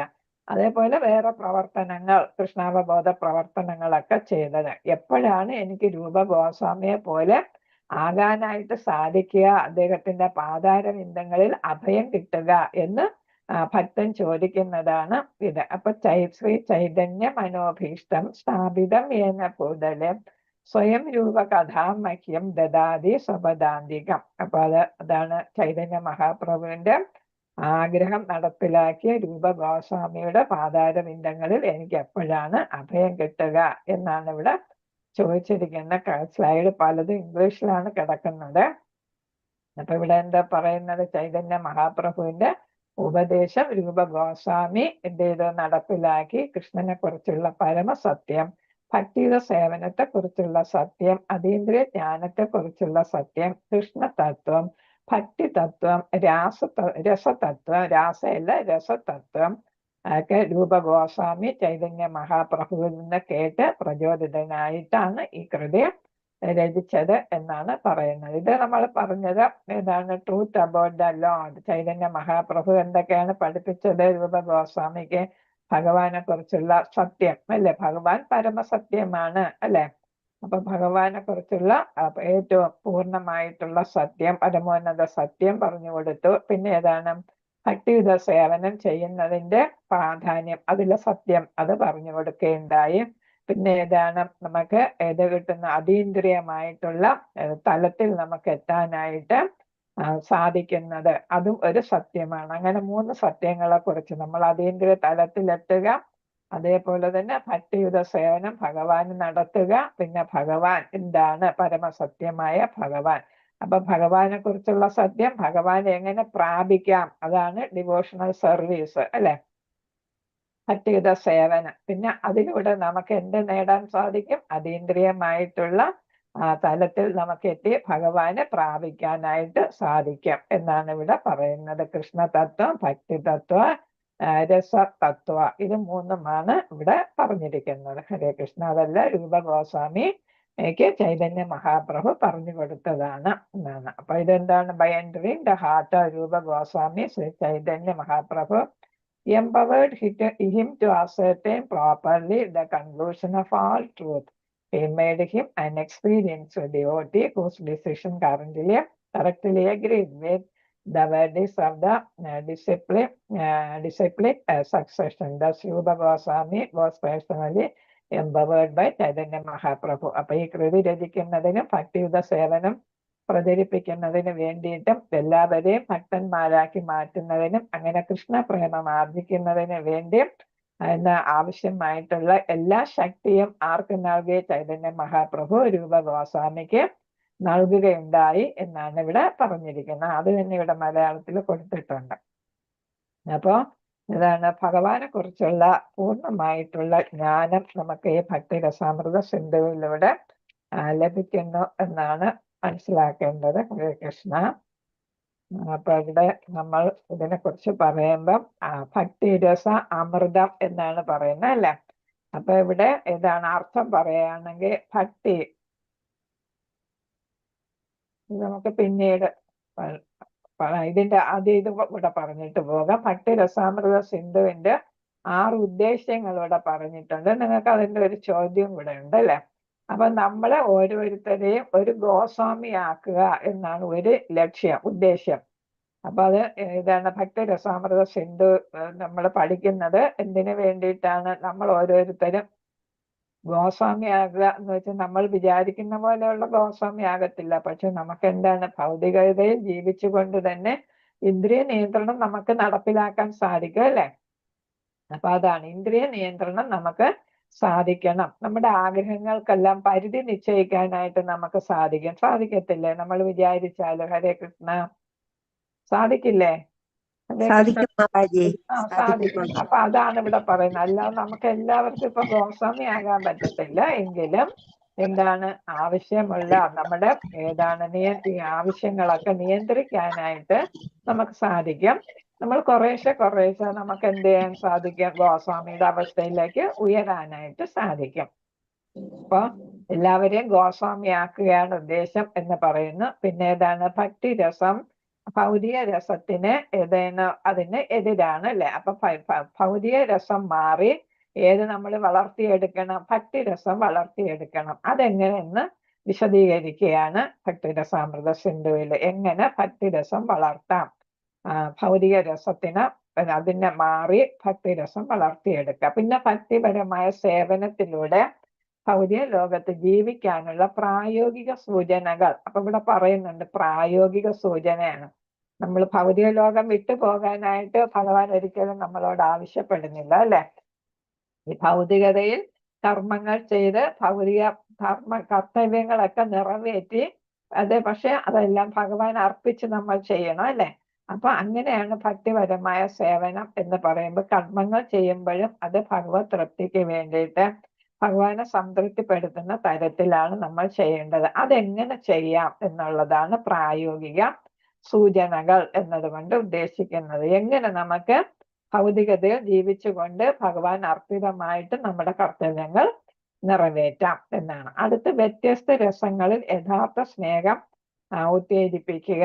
ഇപ്പൊ നമുക്ക് 12 രസങ്ങളുണ്ട്. അതിൽ നമുക്ക് ഇഷ്ടപ്പെട്ട രസം നമ്മൾ തിരഞ്ഞെടുക്കുക. ആ രസത്തിലൂടെ നമുക്ക് എന്ത് ചെയ്യാം? ഭഗവാനോട് നമുക്ക് ഭഗവാനോടുള്ള പ്രേമം നമുക്ക് വളർത്തിയെടുക്കാനായിട്ട് സാധിക്കും എന്നാണ്. അപ്പൊ നമുക്ക് ഭക്തിയുടെ സേവനം കൂടി വരുമ്പോഴേ നമുക്ക് ഏത് രസത്തിലൂടെ വേണം എന്ന് നമുക്ക് മനസ്സിലാകും. ഇപ്പൊ നമ്മൾ വിചാരിച്ച അതൊന്നും മനസ്സിലാകത്തില്ല. അതേസമയം നമ്മൾ ഭക്തിയുടെ സേവനം ചെയ്ത് രാഗാനുഗ ഭക്തി എന്ന് പറഞ്ഞിട്ടില്ല. നമ്മൾ ഇതിൽ പഠിച്ചില്ല, ഈശോപനിഷത്തിലാണോ പഠിച്ചത്? അപ്പൊ ഉപദേശാമൃതത്തിൽ അല്ലെ? അപ്പൊ രാഗാനുഗ ഭക്തിയിലെത്തുമ്പോൾ നമുക്ക് എന്ത് ചെയ്യും? നമുക്ക് ഏതെങ്കിലും ഒരു രസം നമുക്ക് മനസ്സിൽ തോന്നും. അപ്പോഴാണ് നമ്മൾ ആ രസത്തിലൂടെ ഭഗവാനെ പ്രാപിക്കാനായിട്ട് നമ്മൾ ശ്രമിക്കുന്നത്. ഹരേ കൃഷ്ണ. അടുത്ത് വരുന്നത് എല്ലാ ജീവികളെയും തികച്ചും സ്നേഹിക്കുന്ന ശാസ്ത്രം. അത് നേരത്തെ ഞാൻ പറഞ്ഞു. നമ്മൾ ഭഗവാന്റെ അംശമാണെന്ന് നമ്മൾ മനസ്സിലാക്കിയ, അപ്പൊ ഞാൻ ഭഗവാന്റെ അംശമാണ് എന്ന് ഞാൻ തികച്ചും മനസ്സിലാക്കി ഭഗവാനെ തൃപ്തിപ്പെടുത്തുന്ന തരത്തിൽ സേവനം ചെയ്യുമ്പോൾ അതിൻ്റെ ഭഗവാൻ തൃപ്തിപ്പെടുന്നു. അപ്പോൾ നമ്മൾ എല്ലാവരെയും തൃപ്തിപ്പെടുത്തുന്ന സേവനമായിട്ട് അത് മാറും എന്നാണ്. അപ്പൊ നമ്മുടെ പ്രവൃത്തികളും കർമ്മങ്ങളും സേവനങ്ങളും എല്ലാം ഭഗവാന്റെ തൃപ്തിക്ക് വേണ്ടി ചെയ്ത് വരുമ്പോൾ അത് മറ്റുള്ളവർക്കും തൃപ്തികരമാകുന്നതായിട്ട് മാറും. അങ്ങനെ നമ്മൾ എല്ലാവരെയും സ്നേഹിക്കാനായിട്ട് തുടങ്ങി. ഇപ്പൊ തന്നെ നമ്മൾ കുറച്ച് പഠിച്ചു കഴിഞ്ഞപ്പോ തന്നെ നമ്മൾ മറ്റുള്ള ജീവികളെ കുറിച്ചൊക്കെ ചിന്തിക്കുന്നുണ്ട് അല്ലെ? മുമ്പില്ലാത്ത തരത്തിലുള്ള ചിന്തകൾ നമുക്കിപ്പോ വന്നിട്ടുണ്ടല്ലേ? അപ്പൊ മറ്റു ജീവികളെ കുറിച്ചും നമ്മളിപ്പോ ചിന്തിക്കുന്നുണ്ട്. അപ്പൊ നമ്മൾ ഭക്തിയിലോട്ട് വന്നത് കൊണ്ട് നമ്മളിൽ വന്ന ഒരു മാറ്റമാണ്. അപ്പൊ നമ്മൾ ഭഗവാന് അതിഷ്ടപ്പെടില്ല. കാരണം ഭഗവാന്റെ ഒരു അംശമാണ് ആ ജീവി എന്ന് നമ്മുടെ മനസ്സിൽ അറിയാതെ നമുക്ക് ഓർമ്മ വരും. അപ്പൊ നമ്മൾ ആ ജീവിയോടത്തുള്ള പെരുമാറ്റം അങ്ങനെയായിട്ട് മാറും. അത് ആരെ തൃപ്തിപ്പെടുത്തുന്നത്? ഭഗവാനെ തൃപ്തിപ്പെടുത്തുന്നതാണ് അല്ലെ? അപ്പൊ ഭഗവാനെ തൃപ്തിപ്പെടുത്തുമ്പോൾ നമ്മൾ മറ്റു ജീവികളോടും എല്ലാം നമ്മുടെ സഹജീവികളാണെന്നുള്ള ചിന്ത നമ്മളിൽ വരും. പരിശീലിക്കുന്ന ഭക്തരുടെ ഭക്തി ജീവിതം പരിപോഷിപ്പിക്കുക എന്നുള്ളതാണ്. പരിശീലിക്കുന്നവരുടെ ഭക്തി ജീവിതം പരിപോഷിപ്പിക്കുക എന്നാണ്. അതായത് ഒരാള് ഭക്തനായിട്ട് മാറുന്നു എങ്കിൽ അദ്ദേഹത്തിന്റെ ഭക്തി വളർത്താൻ വേണ്ടിയിട്ടുള്ള പ്രചോദനങ്ങളും അതനുസരിച്ചുള്ള പ്രവർത്തനങ്ങളും പരിശീലനങ്ങളും നമ്മൾ പ്രോത്സാഹിപ്പിക്കുക അല്ലെ? ഇപ്പൊ സാധന ഭക്തി ചെയ്യുന്നവരെ പ്രോത്സാഹിച്ച് കനിഷ്ഠാധികാരി അവരെ പ്രോത്സാഹിപ്പിച്ച് വരുമ്പോൾ അവരാരായിട്ട് മാറുന്നു? മധ്യമാധികാരിയാകുന്നു. പിന്നീട് അവരാരാണ്? ഉത്തമാധികാരിയായിട്ട് മാറുന്നു അല്ലെ?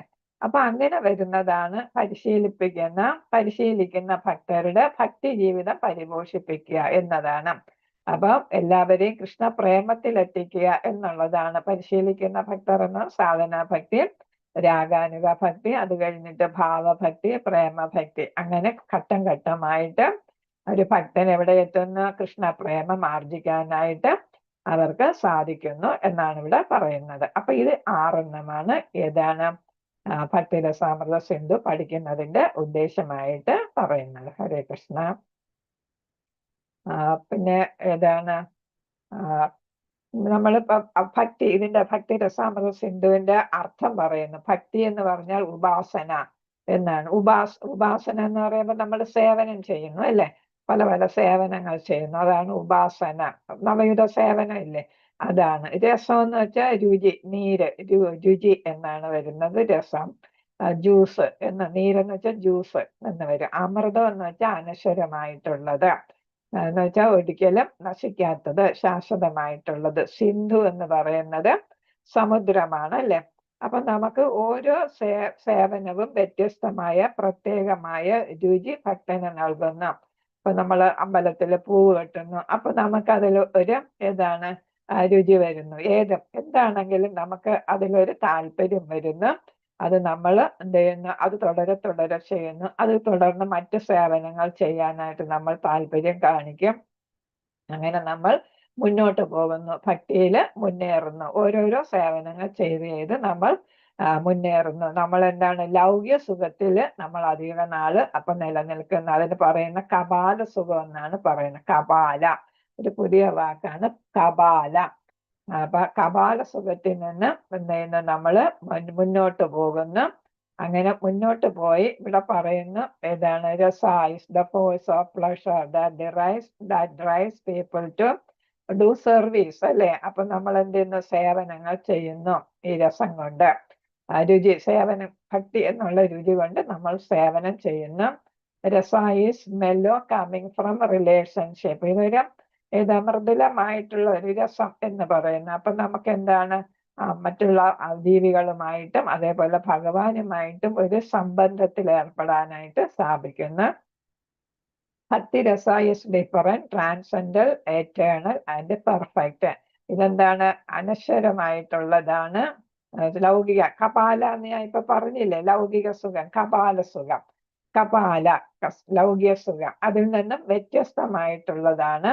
ഇതെന്താണ്? അതീന്ദ്രിയമാണ്. പിന്നെ ഏതാണ്? അനശ്വരമാണ്, പൂർണ്ണതയുള്ളതാണ് അല്ലെ?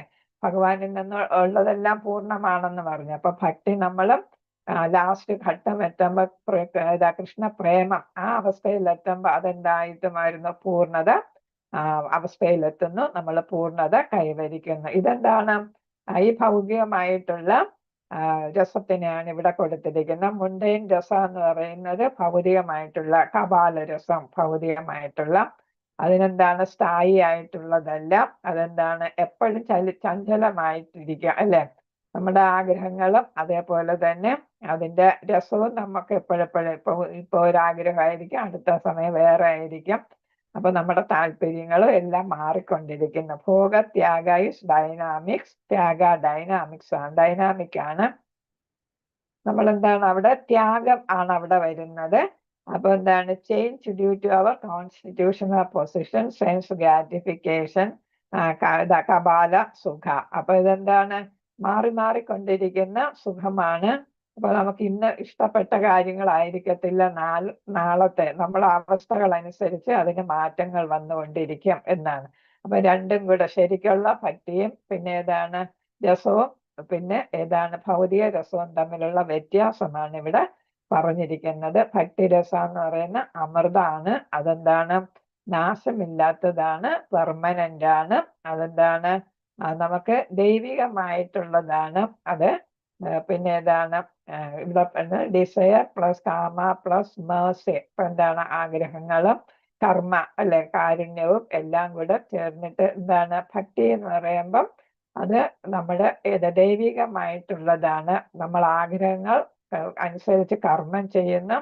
കർമ്മം എന്തൊക്കെ കർമ്മമാണ്? ഭഗവാനെ പ്രാപിക്കാനുള്ള ആഗ്രഹമാണ് ഇവിടെ വരുന്നത്. അതനുസരിച്ച് നമ്മൾ സേവനം ചെയ്യുന്നു. അങ്ങനെ ഭഗവാന്റെ കാരുണ്യം നമുക്ക് ലഭിക്കുന്നു. By mercy of Krishna we continue as a human beings എന്നാണ്. എന്താണെന്ന് അവിടെ വാക്ക് എനിക്ക് കാണാൻ പറ്റുന്നില്ല. അപ്പൊ എന്താണ്? ഭഗവാന്റെ കാരുണ്യം ലഭിക്കാനായിട്ട് ഭഗവാനെ തൃപ്തിപ്പെടുത്തുന്ന തരത്തിൽ നമ്മൾ എന്ത് ചെയ്യുന്നു? ആഗ്രഹങ്ങൾ, കർമ്മങ്ങൾ ഒക്കെ ചെയ്യുന്നു. അപ്പൊ നമുക്ക് ഭഗവാനെ പ്രാപിക്കാനായിട്ട് സാധിക്കും എന്നാണ് ഇവിടെ പറയുന്നത്. The basic principle is that we have A general propensity to love someone. The missing point, however, is where to repose our love so that everyone can become happy. ഇപ്പൊ മനുഷ്യന്റെ സ്വഭാവമാണ് എന്താണ്? നമ്മൾ ആരെയെങ്കിലും നമ്മൾ സ്നേഹിക്കുക എന്നുള്ളത് അല്ലെ.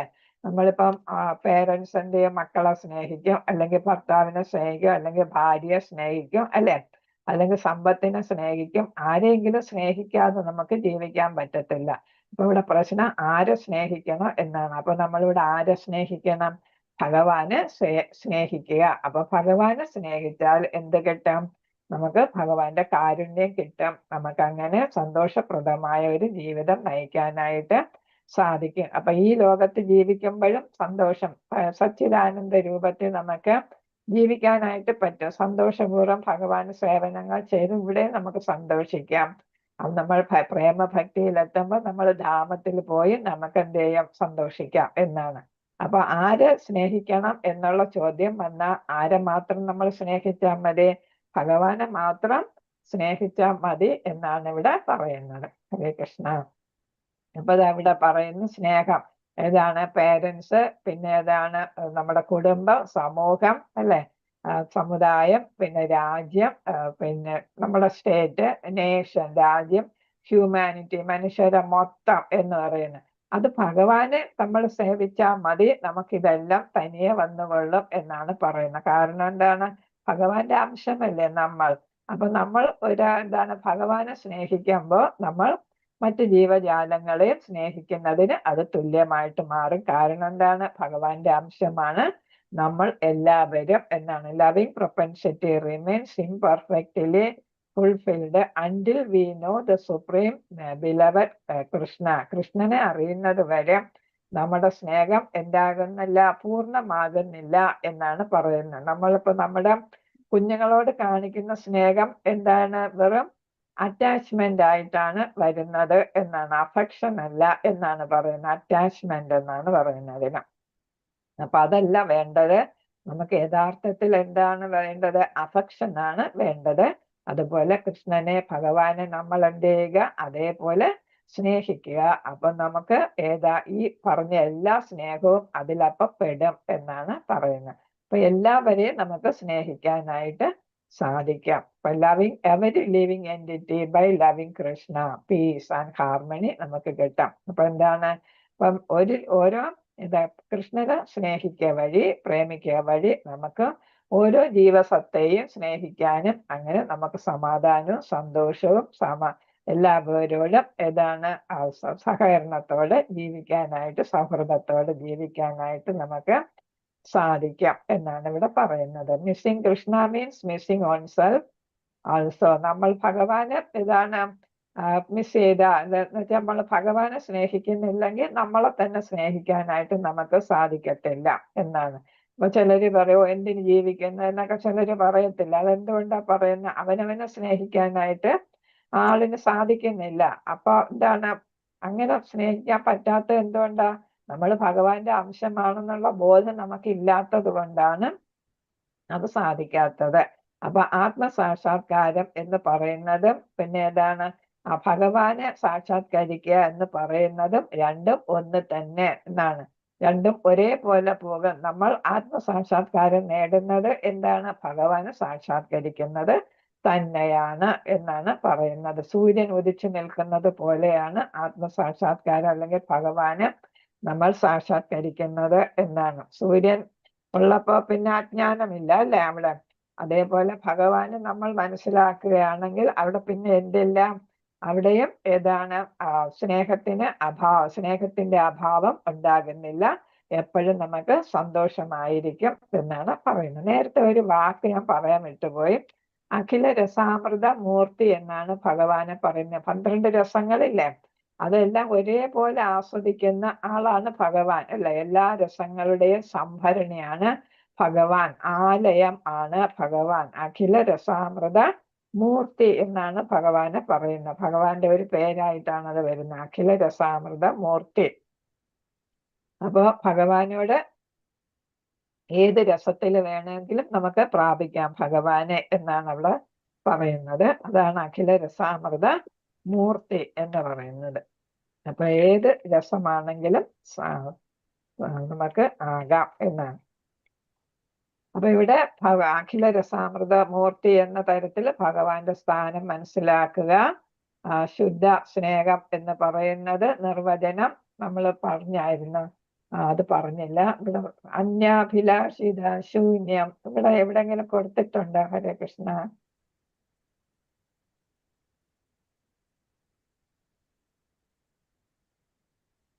സാധാരണ ഇത് കൊടുക്കേണ്ടതാണ്.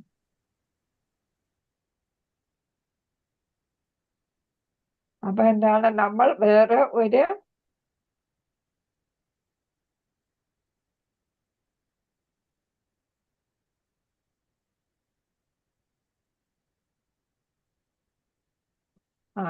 അതാ പറയുന്നത് അന്യാഭിലാഷിത ശൂന്യം ജ്ഞാന കർമാദി അനാവൃതം ആനുകൂലേന കൃഷ്ണാനുശീലനം ഭക്തിരുത്തമ. ഹരേ കൃഷ്ണ. അങ്ങനെയാണ് വരുന്നത്. അപ്പൊ എന്താണ്, നമ്മൾ വേറെ ഒരു അഭിലാഷങ്ങളും ഇല്ലാതെ എന്ത് ചെയ്യണം, ഭഗവാനെ നമ്മൾ എന്ത് ചെയ്യണം, സേവിക്കണം എന്നാണ്. അപ്പൊ വേറെ നമുക്ക് കലർപ്പില്ലാത്ത സ്നേഹം, അഹൈതുകമായിട്ടുള്ള സ്നേഹം എന്ന് പറയുന്നത് അതാണ്. അപ്പൊ ഒരു ആഗ്രഹങ്ങളും ഇല്ലാതെ ഭഗവാനെ സേവിക്കാം. മുക്തി പോലും ആഗ്രഹിക്കത്തില്ല അല്ലെ. അപ്പൊ യഥാർത്ഥ ഭക്തർ മുക്തി പോലും ആഗ്രഹിക്കത്തില്ല എന്നാണ് പറയുന്നത്. അപ്പൊ അങ്ങനത്തെ ഭക്തിയാണ് നമുക്ക് വേണ്ടത്. അങ്ങനെയുള്ള ഭക്തി ചെയ്യാനായിട്ട് നമുക്ക് എന്താണ്, സാധനാ ഭക്തിയിലൂടെ നമുക്ക് പോകാം. സാധനാ ഭക്തി അടുത്ത് രാഗാനുഗ ഭക്തിയിലോട്ട് എത്തിക്കും. രാഗാനുഗ ഭക്തിയിലൂടെ നമ്മൾ ഭാവഭക്തിയിലോട്ടെത്തും. ഭാവഭക്തിയിലൂടെ പ്രേമഭക്തിയിൽ നമ്മൾ എത്തും. അങ്ങനെ പ്രേമഭക്തിയിൽ എത്തുമ്പോഴാണ് നമ്മൾ എവിടെ എത്തുക, ഭഗവാനെ പ്രാപിക്കാനായിട്ട് നമ്മൾ സാധിക്കുന്നത്. ഇതൊരു സമുദ്രം പോലെയാണെന്ന് നമ്മൾ ആദ്യമേ പറഞ്ഞു. ഈ സമുദ്രം എന്ന് പറയുമ്പോൾ അളക്കാൻ പറ്റാത്തതാണ്. എന്നാലും അതിന് 4 സൈഡുണ്ട് അല്ലെ, 4 വശങ്ങളുണ്ട്. ആ 4 വശങ്ങളില് ഏതൊക്കെ വശങ്ങളാണ്? ഒരു വശം ആദ്യത്തത് പൂർവവശം എന്ന് പറയും, ഈസ്റ്റേൺ ഭാഗം. രണ്ടാമത്തെ ക്ലോക്ക് വൈസ് ആണ് പോകുന്നത്. ഇപ്പൊ പൂർവം എന്ന് പറയുമ്പോൾ ഈസ്റ്റ്, അടുത്ത് വരുന്നത് തെക്കാണ് അല്ലെ. തെക്ക്, പിന്നെ പടിഞ്ഞാറ്, പിന്നെ വടക്ക്, അങ്ങനെ ക്ലോക്ക് വൈസ് ആയിട്ടാണ് പോകുന്നത്. പൂർവം, തെക്ക്, ഇതൊക്കെ പരീക്ഷയ്ക്ക് നമ്മൾ ചോദിക്കുകയാണ്. പൂർവം, പിന്നെ തെക്ക്, പടിഞ്ഞാറ്, വടക്ക്. അപ്പൊ ഇതില് 51 അധ്യായങ്ങൾ, ഉപവിഭാഗങ്ങളുണ്ട്. ഈ 4 പ്രധാനപ്പെട്ട വിഭാഗം, അത് കഴിഞ്ഞിട്ട് 4 ഉപവിഭാഗങ്ങളുണ്ട്. അതിന് 51 ഉപവിഭാഗങ്ങളുണ്ട്. 4 എണ്ണത്തിന് 51 ഉപവിഭാഗങ്ങളായിട്ട് തിരിച്ചിട്ടുണ്ട്. അതിൽ നമ്മളിപ്പോ പഠിക്കുന്നത് പൂർവ്വ വിഭാഗമാണ്. നമ്മൾ ഈ ലെവൽ 3 പഠിക്കുന്നത്. ലെവൽ 3 ഏതാണ് പഠിക്കുന്നത്? പൂർവ്വ വിഭാഗം ആണ് പഠിക്കുക.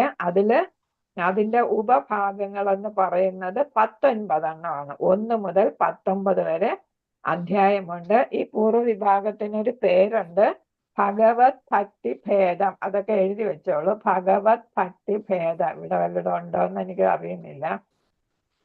ഭഗവത് ഭക്തി ഭേദം എന്നാണ് അതിനെ പറയുന്നത്. ഭഗവത് ഭക്തി ഭേദം.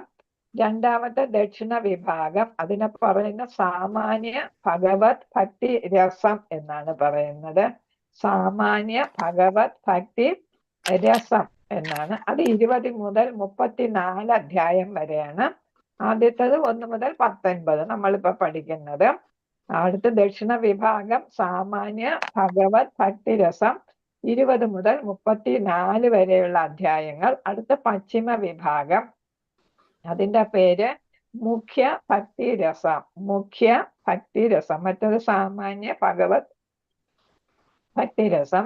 ഇത് മുഖ്യ ഭക്തി രസം 35 മുതൽ 44 വരെയുള്ള അധ്യായങ്ങളാണ്. പിന്നെ വരുന്നത് ഉത്തര നോർത്ത് ഉത്തര വിഭാഗം. അത് ഗൗയ ഭക്തി രസം, ഗൗയ ഭക്തി രസം എന്നാണ് പറയുന്നത്. 45 മുതൽ 51 വരെയുള്ളതാണ്. മൊത്തത്തിൽ 51 അധ്യായങ്ങളാണ്. നമ്മളിപ്പോ ആദ്യത്തെ ഭഗവത് ഭക്തി ഭേദമായ 1 മുതൽ 19 വരെയുള്ള അധ്യായങ്ങളാണ് പഠിക്കുന്നത്. ഇതിന് പറയുന്ന ഈ വേവ്സ് എന്നാണ് പറയുന്നത്. സമുദ്രത്തിലെ തരംഗങ്ങൾ ആണ് വേവ്സ്, അല്ലെ? തരംഗങ്ങൾ, വേവ്സ്, തിരമാലകളെ പോലെയാണ് ഇതിനെ പറയുന്നത്. ഇതിനെ ഓരോ വിഭാഗത്തിനെയും തിരമാല അല്ലെങ്കിൽ തരംഗങ്ങൾ, വേവ്സ് എന്നാണ് പറയുന്നത്. തരംഗങ്ങൾ എന്നാണ് പറയുക. അതില് പൂർവ്വ വിഭാഗമാണ് നമ്മൾ പഠിക്കുന്നത്, അല്ലെ? അതില് 4 വേവ്സ് ഉണ്ട്, തരംഗങ്ങളുണ്ട്. അതെന്താണ്? 4 തരംഗങ്ങൾ ഓഫ് ഏതാണ്? പൂർവ്വ വിഭാഗം. പൂർവ്വ വിഭാഗത്തിന്റെ പേരെന്താണ്? ഭഗവത് ഭക്തി ഭേദം. എല്ലാം കൂടെ തെറ്റിപ്പോകരുത്. ആദ്യം 4 വിഭാഗം: പൂർവ, ദക്ഷിണ, പശ്ചിമ, ഉത്തര, അല്ലെ? അതിൽ നമ്മൾ പൂർവമാണ് പഠിക്കുന്നത്. അതിന് 4 വിഭാഗമുണ്ട്. അതേതാ? ഭക്തി സേവനത്തിന്റെ പൊതുവായ വിവരണം ആദ്യം പറയും. അതിന് നമ്മൾ പറയും ആമുഖം അല്ലെങ്കിൽ സൗമ്യ ഭക്തി എന്ന് പറയും. അടുത്ത് രണ്ടാമത്തത് പൊതുവായ വിവരണം എന്നാണ്. അതായത് നിയാമക തത്വങ്ങൾ, അതിനെക്കുറിച്ചുള്ളതാണ് ഭക്തി സേവനത്തിന്റെ പൊതുവായ വിവരണം. രണ്ടാമത്തെ വേവ് തരംഗം എന്ന് പറയുന്ന ഭക്തി സേവനം നിയന്ത്രിക്കുന്നതിനുള്ള ഇതാണ് ഏത് സ്വീകരിക്കണം, ഏത് സ്വീകരിക്കണ്ട എന്നുള്ള കാര്യങ്ങൾ. ആദ്യത്തേത് പൊതുവായ വിവരണം, രണ്ടാമത്തത് നിയന്ത്രണ തത്വങ്ങൾ. ഞാൻ പറഞ്ഞത് വിട്ടുപോയി. ആദ്യത്തേത് പൊതുവായുള്ള വിവരണങ്ങൾ, രണ്ടാമത്തതാണ് നിയന്ത്രണ വിവരണങ്ങൾ. ഏത് സ്വീകരിക്കണം, ഏത് കളയണം എന്ന് വെച്ചാൽ നമ്മളിപ്പോ എന്തൊക്കെ ചെയ്യാം, എന്തൊക്കെ ചെയ്തുകൂടാ എന്ന് പറയുന്നത്. ഭക്തിയിൽ എന്തൊക്കെ ചെയ്യാം, എന്തൊക്കെ ചെയ്തുകൂടാ. മൂന്നാമത്തത് പരമാനന്ദത്തിന്റെ ഭക്തിയുടെ സേവനം. അതിനെയാണ് ഭാവഭക്തി എന്ന് പറയുന്നത്, പരമാനന്ദത്തിലെ ഭക്തിയുടെ സേവനം. നാലാമത്തത് പ്രേമഭാവത്തിൽ ആത്യന്തിക ലക്ഷ്യമായ കൃഷ്ണപ്രേമം. അതാണ് പൂർവഭാഗത്തിലുള്ള 4 തരംഗങ്ങൾ. തെറ്റുന്നുണ്ടോ? തെറ്റാൻ സാധ്യതയുണ്ടോ? ഇല്ലല്ലോ. രമമാതാജിക്ക് മനസ്സിലായോ? രമമാതാജി ഇടയ്ക്ക് അങ്ങോട്ടും ഒക്കെ നോക്കിയിരിക്കുന്നു. അപ്പൊ ഇതൊന്നും മനസ്സിലായില്ല എന്ന് എനിക്ക് തോന്നി. ഹരേ കൃഷ്ണ. അപ്പൊ ഒന്നുകൂടെ പറയാം. ഭക്തിരസാമൃത സിന്ധുവിനെ 4ആയിട്ട് തിരിച്ചു. ഏതൊക്കെയാണ് ഭാഗങ്ങൾ? സമുദ്രത്തിന്റെ ഭാഗം പോലെ തന്നെ ഇതിന് 4 ഭാഗം. ഒന്ന് പൂർവം, ഈസ്റ്റ്. രണ്ടാമത്തെ സൗത്ത്, തെക്ക്. മൂന്നാമത്തെ വെസ്റ്റ്, പശ്ചിമം. നാലാമത്തത് നോർത്ത്, ഉത്തരം, അല്ലെ? ഉത്തര ദിശ, ഉത്തരഭാഗം. അതിൽ നമ്മൾ പഠിക്കുന്നത് പൂർവഭാഗമാണ്, ഈസ്റ്റേൺ ഭാഗമാണ്. അതിന്റെ പേര് പറഞ്ഞു, ഭഗവത് ഭക്തി ഭേദം എന്നാണ് അതിന്റെ പേര്, ആ വിഭാഗത്തിന്റെ പേര്. അത് 1 മുതൽ 19 അധ്യായങ്ങളുണ്ട് അതില്. ആ അധ്യായങ്ങളില് ഏതാണ്? അതിൽ പെടുന്നത് 4 തരംഗങ്ങളാണ്. ഈ 19 അധ്യായത്തിൽ പെടുന്നത് 4 തരംഗങ്ങളാണ്. അതിൽ ആദ്യത്തെ തരംഗം എന്ന് പറയുന്നത് പൊതുവായ വിവരണമാണ്. രണ്ടാമത്തെ തരംഗം എന്ന് പറയുന്നത് ഭക്തി സേവനം നിർവഹിക്കുന്നതിനുള്ള നിയന്ത്രണ തത്വങ്ങൾ. മൂന്നാമത്തെ പറയുന്നത് ഭാവഭക്തി, അതായത് പരമാനന്ദത്തിൽ ഭക്തിയുടെ സേവനം. നാലാമത്തെ എന്ന് പറയുന്നത് പ്രേമഭക്തി, അല്ലെ? കൃഷ്ണപ്രേമം നേടാനുള്ള ആത്യന്തിക ലക്ഷ്യമായ കൃഷ്ണപ്രേമം നേടുന്നത് എങ്ങനെയാണ്? മനസ്സിലായല്ലോ. അപ്പൊ ഈ 4 തരംഗങ്ങൾ പൂർവഭാഗത്തിലുള്ള 4 തരംഗങ്ങൾ. അതിൽ ആദ്യത്തേതിന്റെ അധ്യായം എന്ന് പറയുന്നത് നമ്മൾ 19 അധ്യായം പറഞ്ഞില്ലേ? അതില് ആദ്യത്തേതിലെ ആമുഖം എന്നാണ് പറയുന്നത്. പൊതുവിവരണങ്ങൾ അതിന് ആമുഖം എന്ന് പറയാം. അതായത് സൗമ്യ ഭക്തി എന്നാണ് അതിന് വേറൊരു പേര് പറയുന്നത്, സൗമ്യ ഭക്തി. അത് 1-ാമത്തെ അധ്യായം. രണ്ടാമത്തെ അധ്യായം എന്ന് പറയുന്നത് ഏതാ പറഞ്ഞത്? നിയന്ത്രണ തത്വങ്ങളൊക്കെ, അല്ലേ? അതിനെ പറയുന്നത് സാധനാ ഭക്തി എന്നാണ്. പരിശീലനമാണ്, സാധന ഭക്തി. അതിലാണ് ഏതാ വൈദി സാധന ഭക്തിയും രാഗാനുഗ സാധന ഭക്തി രണ്ട് വിഭാഗം വരും. സാധന ഭക്തിയില് രണ്ട് വിഭാഗം ബ്രാക്കറ്റിൽ എഴുതിക്കോളാം. വൈദി സാധന ഭക്തിയും രാഗാനുഗ സാധന ഭക്തിയും. അത് 2ാമത്തെ അധ്യായം മുതൽ 16ാമത്തെ അധ്യായം വരെ അതാണ്. 2 മുതൽ 16 വരെയുള്ള അധ്യായങ്ങൾ. 3ാമത്തത് പരമാനന്ദത്തിൽ ഭക്തിയുടെ സേവനം എന്ന് പറയുന്ന ഭാവഭക്തിയിൽ വരുന്നത് ഏതാണ് 17ഉം 18ഉം അധ്യായങ്ങളാണ്. പ്രേമഭക്തിയില് അവസാനത്തെ അധ്യായം 19ാമത്തെ അധ്യായം. മനസ്സിലായല്ലോ? 4 തരംഗങ്ങളുണ്ട്. പൂർവഭാഗത്തിന് 4 തരംഗങ്ങൾ.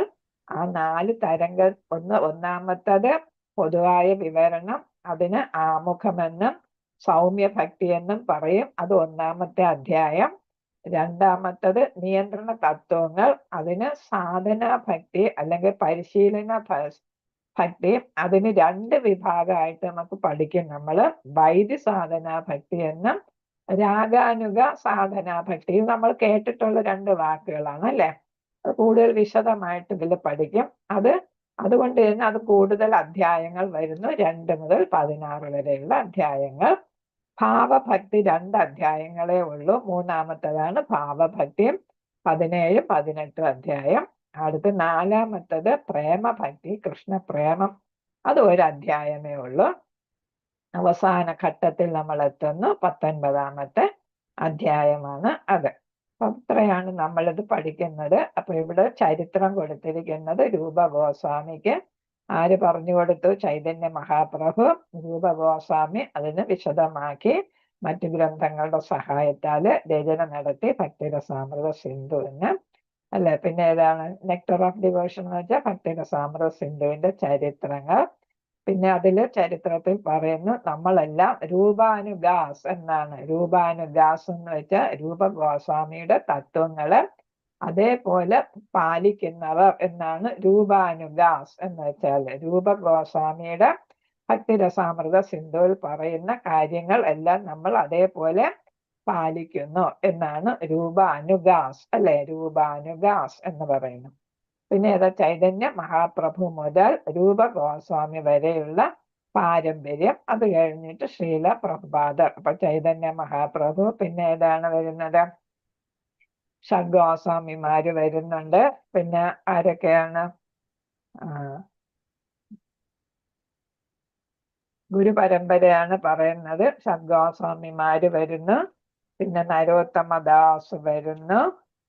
നരോത്തമദാസ് ഠാക്കൂർ വരുന്നു. ഭക്തി വിനോദ ഠാക്കൂർ വരുന്നു. ഭക്തി സിദ്ധാന്ത ഠാക്കൂർ വരുന്നു അല്ലെ. ശ്രീല പ്രഭുപാദർ വരുന്നുണ്ട്. പിന്നെ നമ്മുടെ അതിൻ്റെ ഇടയ്ക്ക് നമ്മുടെ ചൈതന്യ ചരിതാമൃതം രചിച്ച കൃഷ്ണദാസ് ഗോസ്വാമി, പിന്നെ വിശ്വനാഥ ചക്രവർത്തി, ബലദേവ് ഗോസ്വാമി, ജഗന്നാഥ് ദാസ് ഗോസ്വാമി, ഗൗരകിഷോർ ദാസ് ബാബാജി. ഞാൻ ഇപ്പൊ പറഞ്ഞ 5 പേരുടെ പേര് നമ്മുടെ ഏതാണ് ഭഗവത്ഗീതയിലെ പേജ് നമ്പർ ഏതെല്ലാം ഉണ്ട്? 44. നമ്മുടെ ഇതില് അവതാരിക ഇല്ലേ? ഭഗവത്ഗീതയിൽ അവതാരിക ഇല്ലേ? അവതാരിക കഴിഞ്ഞിട്ട് 32 ഗുരുക്കന്മാരുടെ പേര് എഴുതിയിട്ടുണ്ട്. അതിൽ നോക്കിയിട്ട് ചൈതന്യ മഹാപ്രഭുവിന്റെ പേര് മുതൽ താഴോട്ടുള്ള പേരുകൾ എഴുതിയാൽ മതി. ഹരേ കൃഷ്ണ. പിന്നെ ഞാൻ അല്ലാതെ പറഞ്ഞ പേരുകള് പേജ് നമ്പർ എത്രയാണ് പറഞ്ഞത്? നമ്മുടെ അവതാരിക കഴിഞ്ഞുള്ള പേജ് അതിൽ വരുന്നതാണ് മാതാജി. നമ്മള് അവതാരിക കഴിഞ്ഞ ഉടനെ വരും.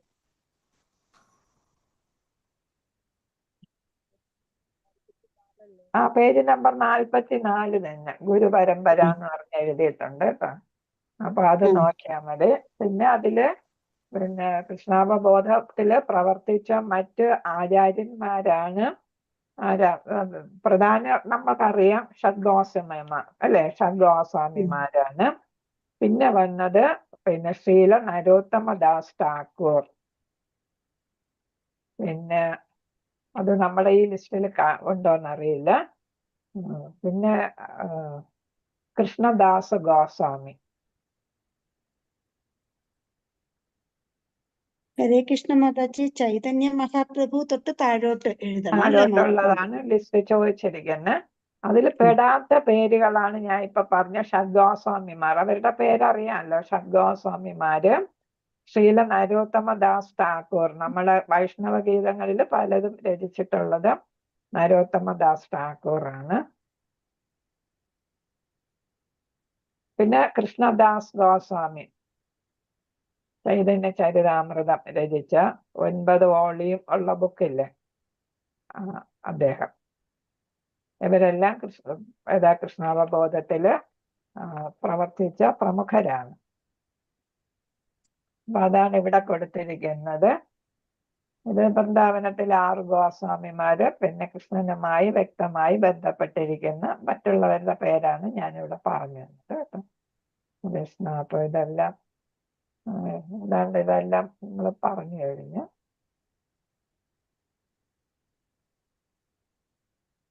ഇത് അന്യാഭിലാഷിത ശൂന്യത്തിന്റെ കാര്യമാണ് ഈ സ്ലൈഡിൽ പറഞ്ഞിരിക്കുന്നത്. നമ്മള് പറഞ്ഞില്ലേ, എന്താണെന്ന് ഷോർട്ട് ഫോമിൽ പറഞ്ഞിരിക്കുന്നു. അപ്പൊ നമ്മള് ആദ്യം ഏതാണ് 6 ഗോസ്വാമിമാർക്ക് നമ്മൾ സമർപ്പണം ചെയ്യണം. അവരാണ് വൃന്ദാവനം അല്ലെ കണ്ടുപിടിച്ചെല്ലാം ചെയ്തത്. അപ്പൊ അത് പിന്നെ നമ്മൾ ഇതിൽ മനസ്സിലാക്കേണ്ടത്, നമ്മൾ ഭഗവാനെ എങ്ങനെയാണ് ഭക്തി ചെയ്യേണ്ടത്? അന്യാഭിലാഷിത ശൂന്യമായിട്ട് അല്ലെ. ജ്ഞാനകർമാദി അനാവൃതം ആനുകൂലേന ശീലസ്യ, ആ തരത്തിലാണ് നമ്മൾ ചെയ്യേണ്ടത്. ഹരേ കൃഷ്ണ. പഞ്ചകൽപതരൂപശ്ച കൃപാസിന്ധുഭേവച പതിദാനം പാവനേഭ്യോ വൈഷ്ണവേഭ്യോ നമോ നമഃ. അനന്തകോടി